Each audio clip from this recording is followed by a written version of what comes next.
how was it, being an F1 driver for the whole weekend? Because that all came up obviously super late with Lewis getting ill, and then you could sort of slowly see it falling into place, and until something is signed up and it's done and all ready to go, particularly in the motorsport world, you're never sure. So how was it for you, sat there in Bahrain waiting for the yes, and then explain how it was to be an F1 driver for the weekend? Because it's one thing doing a test or whatever, but to actually be on the grid, sat there waiting for those red lights to go, it must have been really quite a special weekend for you.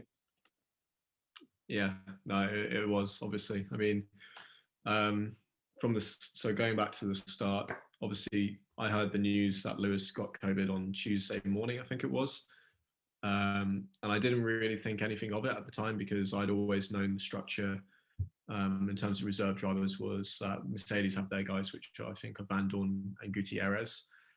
And Williams obviously had me, but George he's not contracted as a Mercedes driver as such. He is part of the Mercedes family, but his contract is with Williams. So that's pretty clear cut. And certainly in the previous instances where this has come up as an issue, Williams were pretty sort of steadfast that they weren't going to let George go.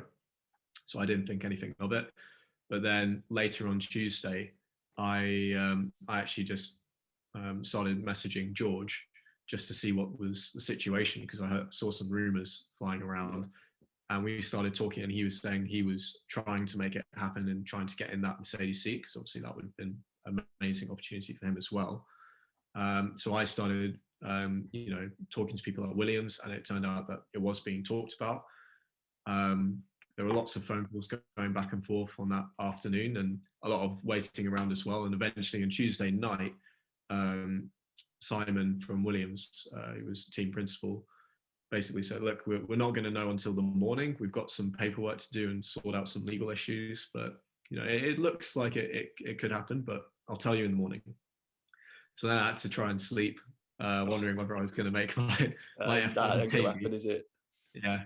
But you always work yourself into a state. Like I'd gone into a situation where I was like, oh, it's going to happen. Like, just too excited to not think about that possibility. So when I got the news like 8 a.m. the next day that it's happening, we're going to announce it in an hour, like come into the track and we'll get ready. It was almost just relief was the major feeling, because I was like, oh, thank God it hasn't been like taken away at the last minute because of some legal issue. It's actually happening. And from that point forward, I was so busy trying to get everything ready that I didn't actually have time to sit down and really process it. Because I went in Wednesday and Thursday to do all the prep, and like a lot of press stuff going on as well. So by the time I got into the car, I was just flat out already. So it almost helped in a way. I didn't have time to sit and process what was actually happening until after the weekend. And I think it went quite well as well, I'd say. I mean, looking from the outside, how close were you to out qualifying Nick? It was really close, wasn't it? It was one little mistake. Yeah, I was a bit gutted about that, because all the way through FP1, FP2, I was slower than him, and I was like just building myself in, because it was a different approach to. Because did you do an FP1, Nick, or did you just do testing? No, just testing, never an FP1. Okay.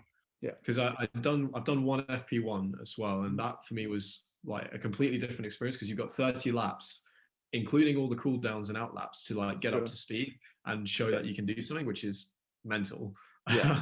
That's a dangerous recipe, but compared to that, I was like, I've got loads of time on my hands here, just take your time. So I did, and FP1, FP2 I was a bit slow, but kind of catching up. And then FP3 Saturday morning, for the first time I was quicker than Nicky, and I was just like, all right, here we go. And put the pressure on yourself. Yeah, exactly. And then quali, the first two runs, first two of three, I was quicker than him again. And I was like, this is going all right. And I could see he was getting a bit, feeling the pressure a bit. And then I bloody messed up the last corner. It was the last corner. I remember it. Yeah, it went wide over the not the Astro, but like the concrete. Yeah. And it just sucks you wide, doesn't it? That corner's horrible. Yeah, as I found out in the race as well. Damn it.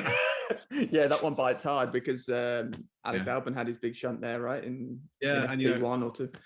I watched that and I was like, I made a mental note. I was like, that like, as soon as you get off onto the sand, there is no grip. And I still made exactly the same mistake in the race, because before that, like you say, it was going pretty well. Like pace was all right. I was hanging on to the battle between, I think it was Nicky and Giovinazzi, and Kimi was behind me. And I was slowly sort of catching up.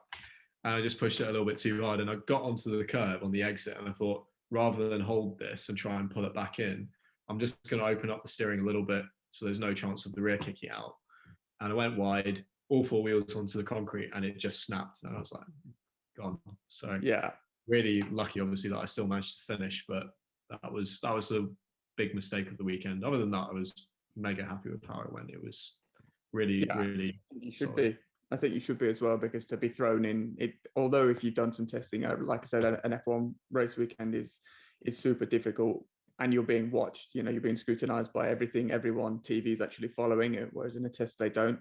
And from a bit of experience, when an F1 car is difficult to drive, and when they do go, they really do, and you can't get them back.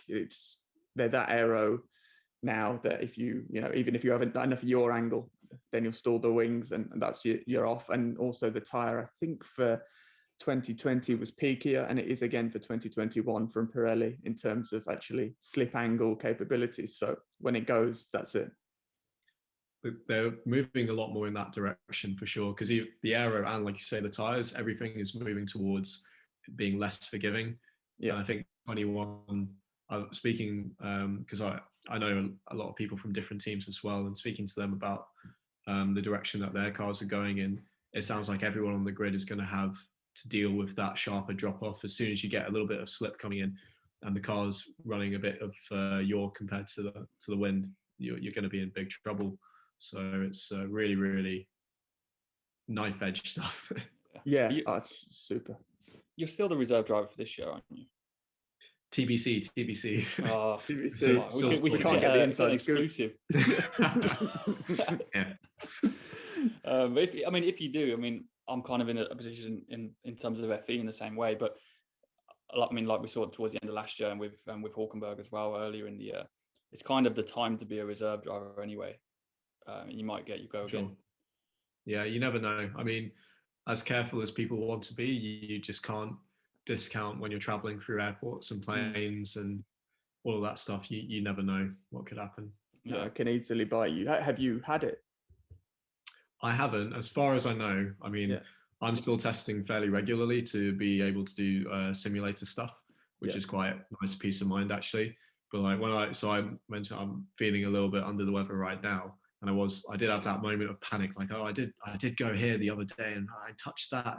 It's all good. I think I just got some bug. Yeah, it is a nightmare with all that sort of stuff, because I actually felt more comfortable. I got it when we were doing Spa 24 last year, and a load of the team got it, 4 drivers. So I was stuck in Munich, and I couldn't leave the hotel room and whatever, and I felt, if I'm honest, a bit rough for 3 or 4 days. Wasn't nice, but actually I felt slightly more comfortable after I had it, because I knew there would be some sort of armor from my body, my immune system to save me. So we get tested a lot. I know Jake does as well, with, again, for me, jumping into Aston Martin sim all the time, and Jake at Merck. So I quite like that, and I have self-tests at home. But since this COVID has come around, being that reserve driver and having the opportunity potentially coming around much more often is a lot more appealing than just it not happening. So it's a weird, different dynamic now. I think it was one of the things last year that made it quite exciting from an outsider's point of view, like having Hulk come back into the Racing Point car and seeing yourself, Jack, jump in the Williams. I thought it really turned the season on its head a bit, and did give that bit of entertainment value to it that we don't normally. Well, of course we see lots of entertainment, but it just added an extra factor in there to really spice things up last year.